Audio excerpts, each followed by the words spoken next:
ইরানের পারমাণবিক কর্মসূচি নিয়ে দ্বিতীয় দফায় বৈঠকে বসেছে ওয়াশিংটন ও তেহরান। শনিবার ইতালির রাজধানী রোমে এই বৈঠক অনুষ্ঠিত হয়। আলোচনার ধারাবাহিকতা বজায় রাখার বিষয়ে একমত হয়েছে উভয় পক্ষ।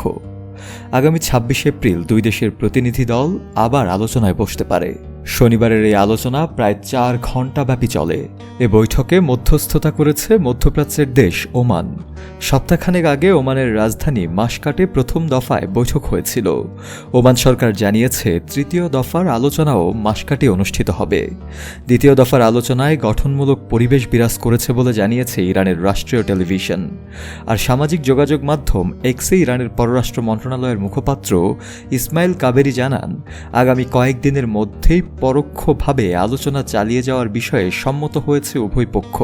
এই আলোচনার অগ্রগতির বিষয়টি নিশ্চিত করেছে ওমানের পররাষ্ট্র মন্ত্রণালয়ও।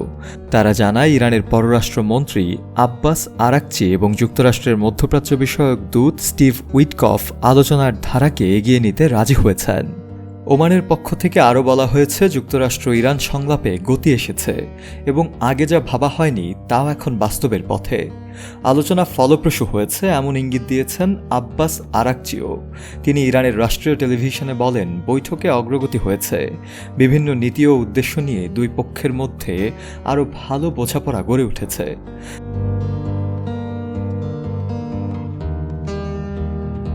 ২০১৫ সালে তৎকালীন মার্কিন প্রেসিডেন্ট বারাক ওবামার সময় ইরানের সঙ্গে একটি পারমাণবিক চুক্তিতে অংশ নেয় যুক্তরাষ্ট্র। চুক্তি অনুযায়ী ইরান তাদের ইউরেনিয়াম সমৃদ্ধকরণ কার্যক্রম সীমিত করবে এবং এর বদলে দেশটির উপর আরোপিত নিষেধাজ্ঞা শিথিল করা হবে। তবে ২০১৮ সালে তৎকালীন প্রেসিডেন্ট ডোনাল্ড ট্রাম্প এই চুক্তি থেকে সরে আসেন। দ্বিতীয় মেয়াদে ক্ষমতায় ফিরে ট্রাম্প আবারও ইরানের ওপর সর্বোচ্চ চাপ প্রয়োগের কৌশল নেন। তবে গত মার্চে ইরানের সর্বোচ্চ নেতা আয়াতুল্লাহ আলী খামেনির কাছে পাঠানো এক চিঠিতে নতুন করে পরমাণু আলোচনার আহ্বান জানান তিনি।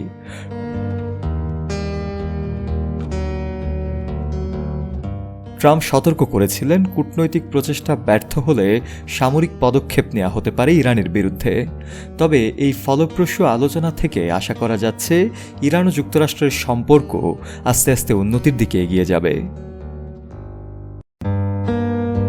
শফি আল মাওলা, কালের কণ্ঠ।